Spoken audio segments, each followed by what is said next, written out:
Start. Raghuvansh Narayan Singh बनाम उत्तर प्रदेश राज्य bracket start AIR 1967 SC 465 bracket close में उच्चतम न्यायालय द्वारा यह संप्रेषण किया गया था कि अभिनिश्चित किया जाने वाला मूल्य भूमि के लिए इसकी समस्त संभावनाओं सहित और उन सब उपयोगों सहित जो इसके विक्रेता द्वारा किए जा सकते हैं दिया जाने वाला मूल्य है विराम। इसी प्रकार उत्तर प्रदेश सरकार बनाम MS Gupta bracket start AIR 1957 SC 2002 bracket close में बाजार मूल्य उस अधिकतम मूल्य को माना गया जो उस संपत्ति से उसे अधिकतम फायदेप्रद रीति से मिल सकता हो विराम। अतः उपयोग की संभावनाएं या क्षमता भी एक अन्य सुसंगत तथ्य है विराम। तुलनात्मक मामले के उदाहरण जिन पर विचार किया जाता हो वास्तविक मामले होने चाहिए विराम पैरा। संपत्ति अर्थात भूमि और भवन के मूल्यांकन के लिए विभिन्न तरीके हो सकते हैं जो स्थितियों की बहुलता पर निर्भर होते हैं और ऐसे सिद्धांतों में से एक है तुलना योग्य समव्यवहार जो कि मुख्यतः भूमि के मूल्यांकन पर ही लागू होता है। दूसरा है उपयोग विराम पैरा।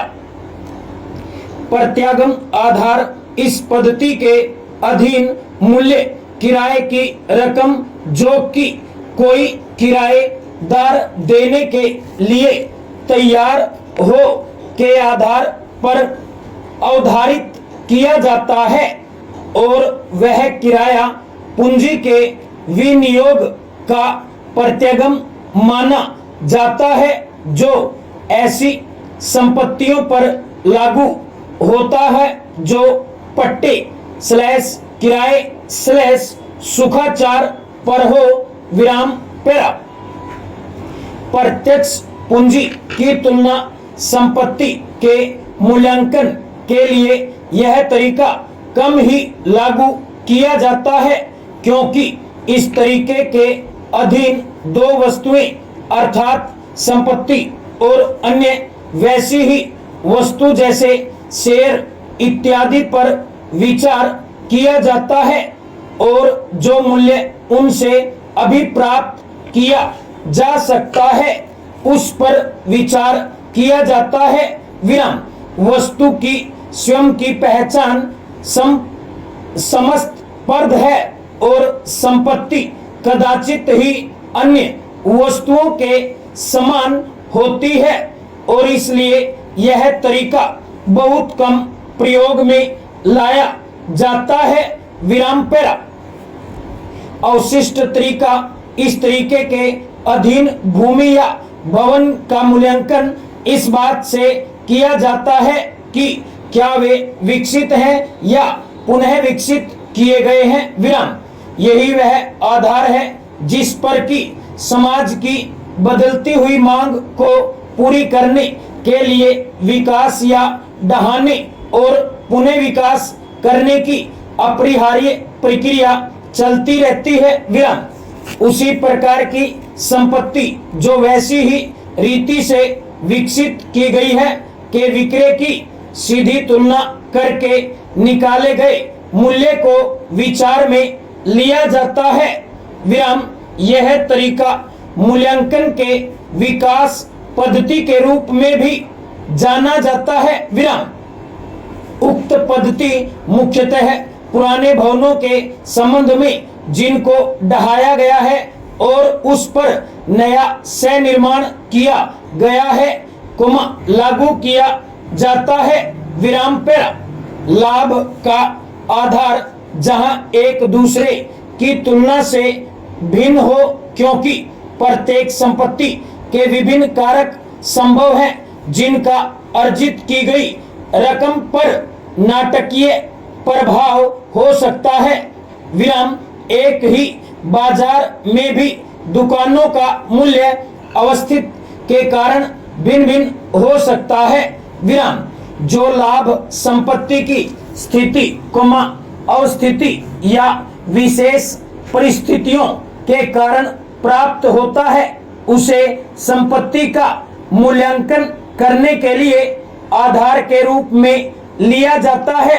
विराम इसे होटलों, सिनेमाओं, दुकानों, पेट्रोल पंपों और अन्य वाणिज्यिक संपत्तियों के बारे में समुचित समझा जाता है।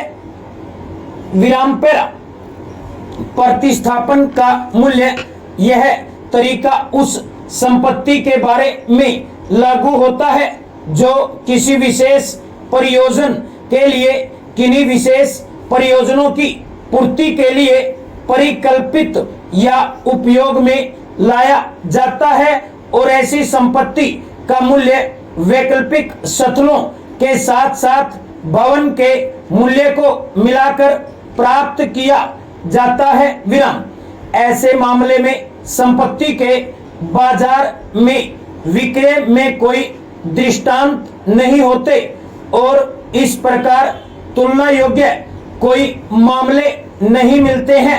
विराम वैकल्पिक स्थूल का मूल्य और भवन निर्मित किए जाने की लागत को ध्यान में रखा जाता है। विराम प्रतिस्थापन की इस कीमत को ठेकेदारों की पद्धति के रूप में भी निर्दिष्ट किया गया है। विराम पेरा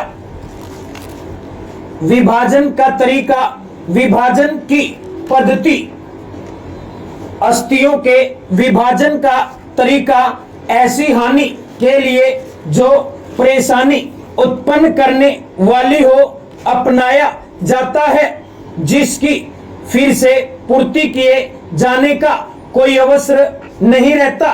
विराम पेरा नगर पालिका मूल्यांकन इस पद्धति के अधीन करों को जो नगर पालिका प्राधिकारियों के द्वारा वसूल किए गए या किए जाने योग्य किराए की प्रतिशतता के रूप में संगणित किया जाता है, विचार में लिया जाता है और उस आधार पर संपत्ति का वार्षिक मूल्य अवधारित किया जाता है।